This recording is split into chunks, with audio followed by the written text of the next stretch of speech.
मसीह में मेरे प्यारे भाइयों और बहनों, प्रभु यीशु मसीह के मधुर और मीठे नाम में आप सभी का फिर से स्वागत है। मैं आप सभी से माफी चाहता हूं कि मैं पिछले 2-3 महीनों से आपके बीच में परमेश्वर के कलाम को नहीं रख सका, क्योंकि मैं मुश्किल में था, परेशानी में था, दुख में था। लेकिन आप लोगों की दुआओं और परमेश्वर की प्रेम, अनुग्रह और सामर्थ्य ने मुझे उस परीक्षा में विजयी बना दिया। प्रभु के लोगों, आइए आज फिर एक नए विषय पे बातचीत करते हैं। दूसरा राजा 5 अध्याय नामान कोढ़ी के विषय में आपने बहुत बार सुना होगा और बहुत सारी वचनों को सीखा होगा, बहुत सारे पॉइंट आपने इसमें से निकाले होंगे। लेकिन आज हम एक महत्वपूर्ण पॉइंट पर विचार करेंगे। आप सभी जानते हैं, नामान एक धनी व्यक्ति था, सेनापति था, राजा की नजर में आदर और सम्मान के योग्य था, प्रजा के बीच में, लोगों के बीच में आदर और सम्मान के योग्य था, वीर पुरुष था, क्योंकि परमेश्वर ने उसे दुश्मनों पर विजय हासिल करने के लिए सहायता दी थी, मदद की थी। लेकिन इसके बावजूद वो कोढ़ से ग्रसित था। उसे शारीरिक कोढ़ था, उसके शरीर में कोढ़ था। और जब उसके घर में एक दासी थी, उसने इजराइल में एक भविष्यवक्ता के बारे में बताया कि उसके पास जाने के द्वारा मेरा स्वामी ठीक हो जाएगा। तो वो रथों और घोड़ों को लेकर इजराइल की तरफ निकल गया और उसने सोना, चांदी और बहुत सारे कपड़ों को ले गया ताकि वो उस चंगाई की कीमत चुका सके। प्रभु के लोगों, मैं आज चंगाई की कीमत पर बात नहीं करूंगा।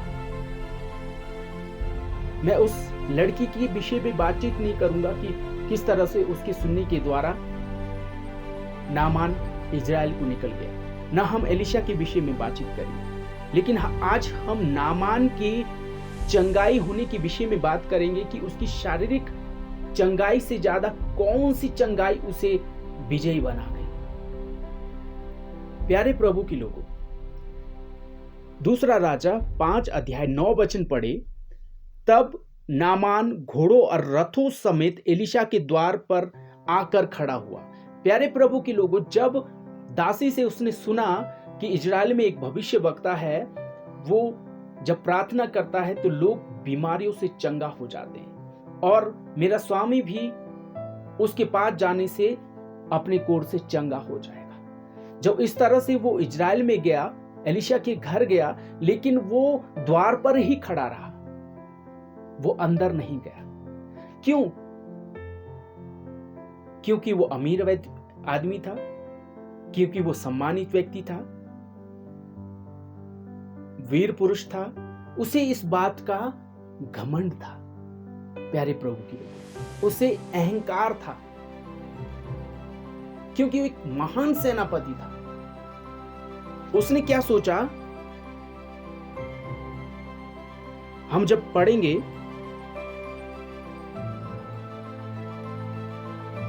5:11 में जब पढ़ेंगे, परंतु नामान क्रोधित हो यह कहता हुआ चला गया, मैंने तो सोचा था कि अवश्य वह मेरे पास बाहर आएगा और खड़ा होकर अपने परमेश्वर यहोवा से प्रार्थना करके कोढ़ के स्थान पर अपना हाथ फेर कर कोढ़ को दूर करेगा।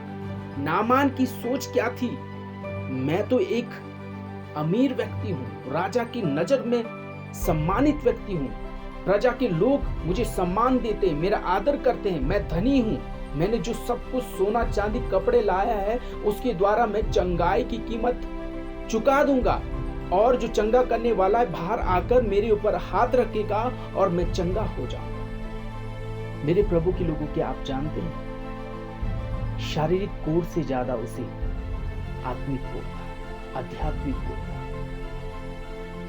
शारीरिक कोढ़, अगर एलिशा उसके पास बाहर आता, उस पर हाथ रखता, चंगा हो जाता, उसके शरीर का कोढ़ चंगा हो जाता, लेकिन उसकी आत्मा का कोढ़ यानी आध्यात्मिक कोढ़ वो चंगा नहीं होता। इसलिए उसके आध्यात्मिक कोढ़ को, आत्मा के कोढ़ को, आत्मिक कोढ़ को, आत्मिक बीमारी को, आत्मिक रोग को चंगा करने के लिए एलिशा ने उसे यरदन नदी में 7 बार डुबकी मारने के लिए कहा।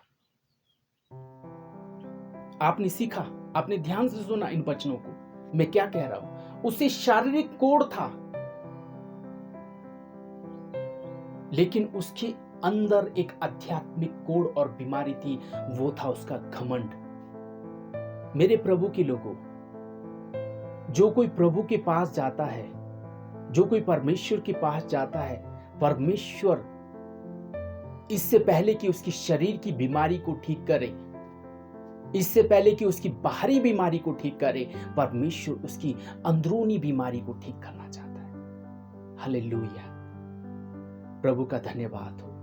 देखिए, वो उसकी आत्मिक बीमारी क्या थी, उसकी आध्यात्मिक बीमारी क्या थी कि मुझे परमेश्वर के दास के पास नहीं जाना, बाहर ही खड़ा होना, क्योंकि मैं महान हूं, मैं वीर पुरुष हूं, मैं आदर के योग्य हूं, मैं धनी हूं, वो दास मेरे पास आएगा। लेकिन उसे उसके पास अंदर जाना था। वो 9 वचन में कितना साफ लिखा कि वो द्वार पर खड़ा रहा, लेकिन उसे ठीक होने के लिए अंदर जाना बहुत जरूरी था। मेरे प्रभु के लोगों, 7 डुबकियों में से एक डुबकी उसने जो मारी, मैं आपको आज सिखाना चाहता हूं। हम प्रभु के पास शारीरिक चंगाई प्राप्त करने के लिए जाते हैं, लेकिन शारीरिक चंगाई से प्रभु पहले चाहता है हम आत्मा की चंगाई करें, जो आत्मिक बीमारी है उसको दूर करें। यहां पर उसको आत्मिक बीमारी क्या थी? घमंड की बीमारी, अहंकार की बीमारी। जब यरदन नदी में डुबकी मारने के लिए कहा, उसके अपमान था उसका उसमें कि मैं एक गंदी नदी में डुबकी मारूंगा, लोग मुझे देखेंगे, मैं तो इतना सेनापति हूं, सम्मानित व्यक्ति हूं, प्रतिष्ठित व्यक्ति हूं, वीर पुरुष हूं, मैं उस गंदी नदी में जहां साधारण लोग, आम लोग जाते नहाते हैं, क्या मैं उस नदी में डुबकी मारूं? मेरे प्रभु के लोग, प्रभु का वचन कहता है याकूब 4:6 में कि परमेश्वर अभिमानियों का विरोध करता है, पर दीनों पर अनुग्रह करता है। यदि हमें विश्वास है कि परमेश्वर चंगा करता है, तो प्यारे प्रभु के लोगों, हमें उसके पास दीनता के साथ जाना है। यहां पर क्या हुआ, उसकी जो बीमारी थी,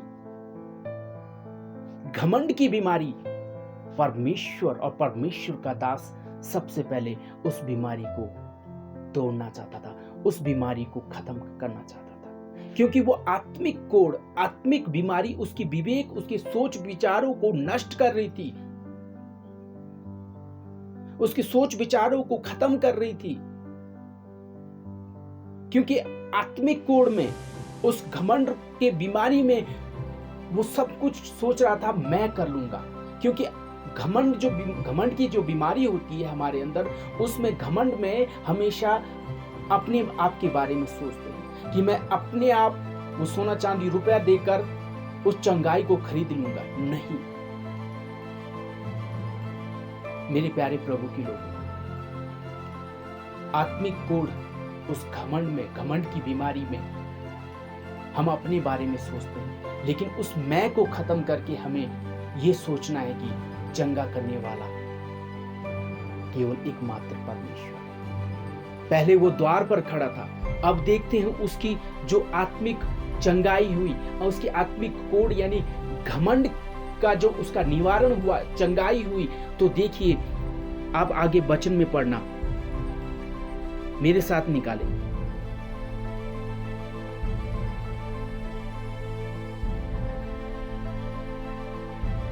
प्यारे प्रभु के लोगों, 15 वचन, पहले आपने 9 वचन में पढ़ा कि वो द्वार पर खड़ा रहा, एक घमंड को दिखाता है, वो अंदर नहीं गया परमेश्वर के पास। लेकिन 15 वचन में क्या लिखता है? तब वह अपने सब दल समेत परमेश्वर के भक्त के यहां लौट आया और उसके सम्मुख खड़ा होकर कहने लगा। देखिए क्या लिखा है, अपने दल, अपने दासों समेत परमेश्वर के भक्त के यहां लौट आया और उसके सम्मुख खड़ा हुआ। पहले वो द्वार पर खड़ा था, अब जब परमेश्वर के दास ने कहा 7 बार यरदन नदी में डुबकी मार, क्योंकि उसके आत्मिक कोढ़ को, आत्मिक बीमारी यानी घमंड को चंगाई होना बहुत जरूरी था, शारीरिक चंगाई से ज्यादा।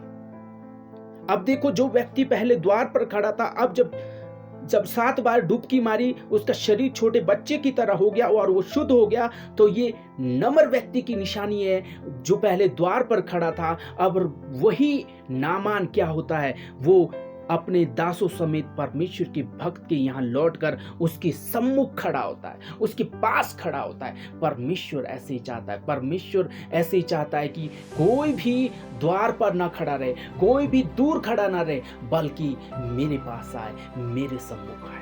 प्यारे प्रभु की लोगों, और आगे जब हम वचन में पढ़ते हैं, यहाँ पर उसके नम्रता और दीनता की निशानी 17 वचन और 18 वचन, इन दोनों वचनों में 3 बार उसने कहा तेरा दास, तेरा दास, तेरा दास। पहले जो व्यक्ति द्वार पर खड़ा था, घमंड के कारण उसने सोचा मुझे शारीरिक बीमारी है, यानी मुझे शरीर का ही कोढ़ है। लेकिन एलिशा और परमेश्वर उसके शारीरिक कोढ़ से ज्यादा उसकी आत्मिक कोढ़ को देख रहे थे, उसकी घमंड को कोढ़ को देख रहे थे, उसके घमंड की बीमारी को देख रहे थे। उसको तोड़ना बहुत ही जरूरी था।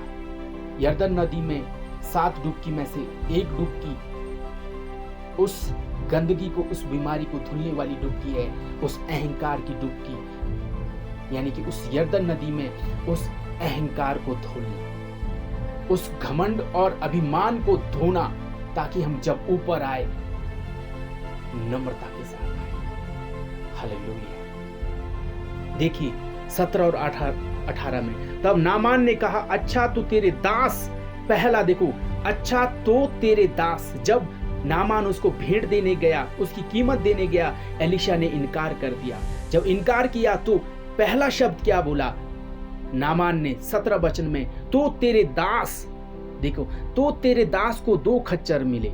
और उसे आगे अगला पॉइंट, क्योंकि आगे को तेरा दास, पहला तेरा दास, दूसरा तेरा दास, तीसरा 18 वचन, एक बात यहोवा तेरे दास की क्षमा करे, एक बात तेरे दास की यहोवा क्षमा करे। देखिए, वही व्यक्ति जो सोना चांदी और कपड़ा लेकर द्वार पर खड़ा था कि एलिशा आकर मेरे ऊपर हाथ रखकर प्रार्थना करेगा, वही व्यक्ति जिसने अहंकार की बीमारी को उस यरदन नदी में डाल दिया, वही व्यक्ति अब अपने सेवकों, अपने दास समेत यहोवा के दास एलिशा के सम्मुख खड़ा है। जो व्यक्ति पहले द्वार पर खड़ा था, अब वही व्यक्ति परमेश्वर के दास के सम्मुख खड़ा है। ये निशानी होती है हमारी नम्रता और दीनता की।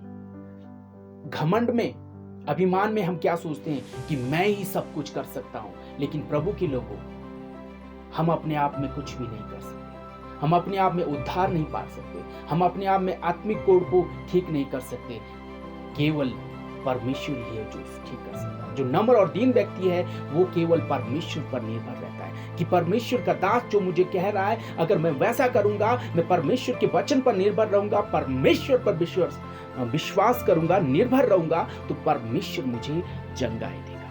देखिए, तो मैंने आज आपको क्या बताया कि नामान सोच रहा था कि उसे शरीर की शारीरिक कोढ़ है, लेकिन एलिशा और परमेश्वर जो उसके आत्मिक कोढ़, आत्मिक बीमारी यानी अहंकार की बीमारी को जानते थे, वो चाहते थे कि पहले शारीरिक चंगाई से पहले वो उस आत्मिक रोग और आत्मिक कोढ़ से, यानी जो घमंड था, उससे वो चंगाई प्राप्त करे। क्योंकि वो आत्मिक कोढ़, वो घमंड उसके विवेक को, उसके सोच विचारों को नष्ट कर रहा था, और वही सोच विचार और वही मन उसे फुला रहा था, और ज्यादा फुला रहा था, और ज्यादा घमंड उसके अंदर पैदा कर रहा था। नामान को एलिशा द्वारा बताया गया इलाज क्यों पसंद नहीं आया? एक छोटा बच्चा भी यरदन नदी में जाकर आनंद के साथ डुबकी लगा सकता है, लेकिन नामान नहीं लगाना चाहता था, क्योंकि उसे आत्मिक कोढ़ था, यानी अहंकार, घमंड का कोढ़। वो उस गंदे यरदन नदी में कैसे डुबकी लगा था? क्योंकि वो वीर पुरुष था, आदर के योग्य था, सम्मानित व्यक्ति था, धनी व्यक्ति था। लोग उसे देखेंगे, क्या बातें करेंगे, दुनिया की परवाह कर रहा था, लेकिन जब उसने डुबकी मारी, उसका वो अहंकार, घमंड उसमें धुलकर खत्म हो गया। मेरे प्यारे प्रभु के लोगों, परमेश्वर का धन्यवाद हो इस वचन के लिए। मैं विश्वास करता हूं आपने इन वचनों को ध्यान से सुना होगा और सीखें कि नामान कोड़ी शारीरिक चंगाई प्राप्त करने के लिए गया था, लेकिन उसकी आत्मा की चंगाई हो गई। और क्या आत्मा की चंगाई हो गई? देखिए वो क्या बोलने लगा 15 वचन में, सुन, अब मैंने जान लिया है कि समस्त पृथ्वी में इजराइल को छोड़ और कहीं परमेश्वर नहीं है। अगर वो डुबकी मारता नहीं, अगर वो द्वार पर से ही चंगा होकर चला जाता, तो सच्चे जीवित परमेश्वर को कभी नहीं जान पाता। वो केवल एलीशा का ही सम्मान करता, लेकिन परमेश्वर चाहते हैं कि उसकी बीमारी, आत्मिक बीमारी ठीक हो, उसका घमंड टूट जाए और वो सच्चे और जीवित परमेश्वर को जानने पाए। प्रभु आप सभी को आशीष दे। Thank you. Good bye. जय मसीह।